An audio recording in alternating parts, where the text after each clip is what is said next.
This is the way, guys. Book of Boba Fett is officially out now, episode 1, and it's time to dive into it in full spoiler detail. I've been so excited about this. Feels like it's been forever since we'd seen that post-credit scene to Mandalorian Season 2, which, woo, I love The Mandalorian, I love Star Wars, and I'm sure if you're here, you'll also love talking Star Wars content, so make sure to hit that like and subscribe button so you can be just as crazy as me. And right after the episode you watch of Book of Boba Fett, you can come right over here and join me in a conversation down below in the comment section, and as well just hear over all my thoughts. The Book of Boba Fett is here. The episode is titled The Stranger in the Strange World, and I've been pretty excited for the Book of Boba Fett ever since that post-credit scene in Mandalorian Season 2's finale, and just in general to see what they were going to be cooking up next, because after they've announced all these Star Wars shows, they announced a Boba Fett one, and this is one of the more intriguing ones because I've always liked the character of Boba Fett, but there's never been that intriguing layer to him yet. I've always liked the man and who he is and the look and all sorts of things like that, but again, they've never gone to that depth of him yet. They explored a little bit of him as a child within Clone Wars,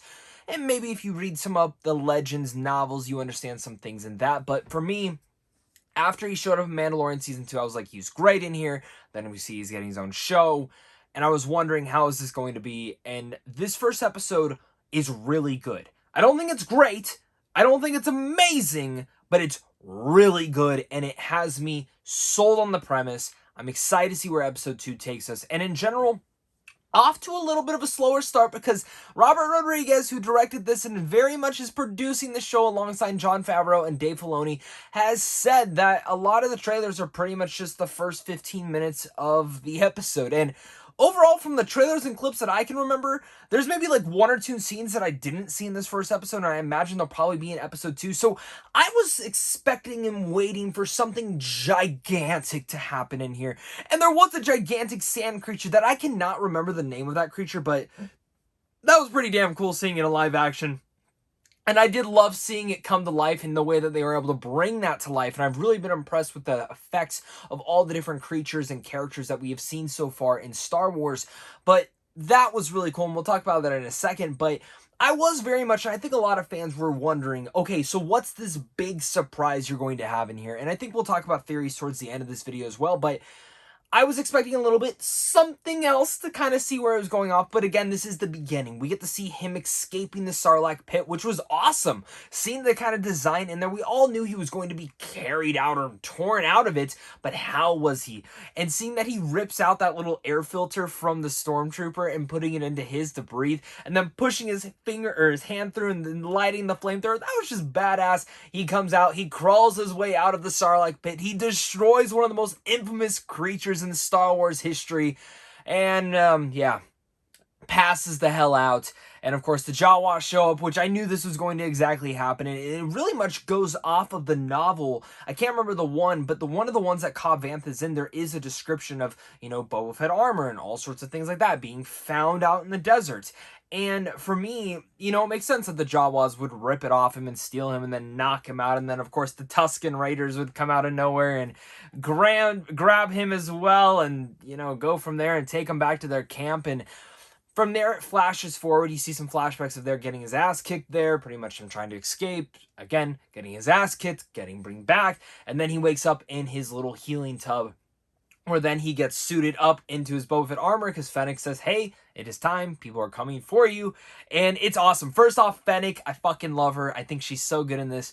But seeing him suit up with the droid suiting him up, I got major Godfather vibes in here. And if we're diving into the underbelly of the underworld of Star Wars with them gangsters and all things like that, I am so excited to see what more of this season and maybe even more of developments could possibly go down the road within this. Because seeing him suit up, I got major Godfather vibes in there, and I just thought it was fucking badass. And then seeing him sit down in that throne just like this, it's so cool. And Tamora Morrison plays it to such a T.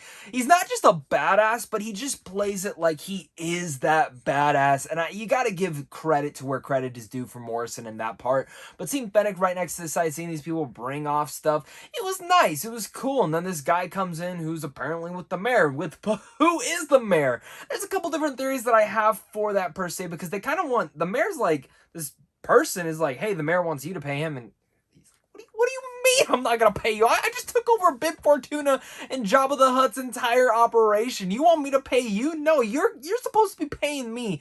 So there's that intriguing layer there. But of course we get the Gamorrean guards who have actually been with Jabba the Hutt and then Bib Fortuna.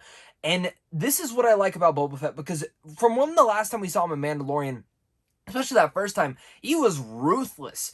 And even the same thing that we've always known about Boba Fett is that he's always tried to rule with fear. Especially if you followed him when he was a kid in Clone Wars after his father, Jango Fett, died. And I think that is something interesting in here, because as I'm watching this, and I'm like, even from the trailers where he says, I want to rule with respect, we see him say that exact line in here. And I like that, because the thing about these parallels and seeing these flashbacks, which I think will actually play out through a majority of this season, hopefully it doesn't deter too much from the pacing. I really like that it does show that, hey, look what he did here with the Tusken Raiders. He went out, he saved this young kid twice. He could have killed this young kid once, not just once, but twice he did. He could have hit him right there and killed him, didn't. And also when the kid takes him out there, and the sand creature appears, which again was awesome to be all beyond belief. I freaking love the prosthetics and the puppeteering on it. Again, this and even that dog creature, it was very fascinating to see how they were able to bring that together. A major credit where credit is due. Those effects will hold up for way longer than, say, any of the CGI stuff in the prequel trilogy, which again, I don't mind the prequel trilogy, but that's the kind of stuff I love and I wish more films and TV shows would use today. But seeing when he just put the chain around the neck and started breaking, it was freaking awesome. And again, Morrison plays that badass with the facial emotions, the strength, the brutality, saves the kid, they tear the head off, brings it back, and the Tusken Raiders pay him with respect. That is how that's how you pretty much gain into their confidence. They go by respect, not fear, which is what he tried to do at first, and he learned there. And again, that is a character arc that I think will be very important moving forward for what Boba Fett is trying to do. Will he go back to his ways of ruling with fear, or trying to be that fearful bounty hunter, or will he try to be that bounty hunter that just wants respect?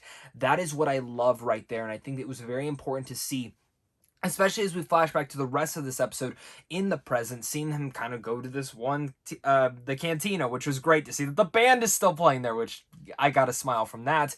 And of course, talking with there, clean our helmets, puts the money in, they kind of understand. Fennec kind of, again, tells him, like, hey, like, that's not how it's really ruled by here. This isn't what Jabba did. And he goes, I'm trying to do it differently. These assassins come into play, though, and then they have these energy shields, which then they're kind of kicking their ass, but then Boba Fett turns the tide. I was waiting for him to, like, use his jetpack to get up, but of course, him and Fennec take them out. The Gamorrean guards come in and kick some ass as well, and then some get away. But the thing is, there's something up with Boba Fett, because I've seen him kick ass the last season of Mandalorian, and he's a little bit damaged. He's a little bit injured. He tells, get me back to the tub.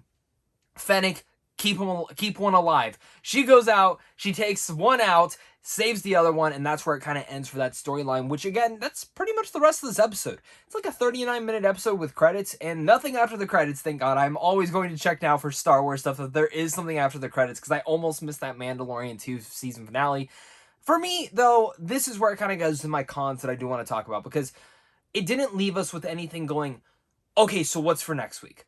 Obviously, we're going to find out maybe who these people are working for. I assume it's probably the mayor, but I think the big question is who is the mayor? Who is the main antagonist of this entire season? I've been having my predictions that I think Cad Bane will show up in live action, and I think that is going to still happen. Maybe I'll be wrong in that. Maybe I'm just a joyful person who just really wants to see Cad Bane in live action, but that is something that I could possibly see happening, and maybe he's the mayor. I think one of the more obvious, clear answers that maybe Cobb Vanth is the mayor, and maybe these people weren't sent from Cobb Vanth. Maybe they're sent from something else, which we'll talk about that in 1 second. I still think Cobb Vanth might be the mayor, and these people are actually separate from there, and we're just supposed to allude that is to them. The last aspect of it all, of who those people are, is I got some Crimson vibes from them, and from the last time we all kind of knew, we knew Darth Maul was running it. We knew Kira from Solo: A Star Wars Story was also diving into there.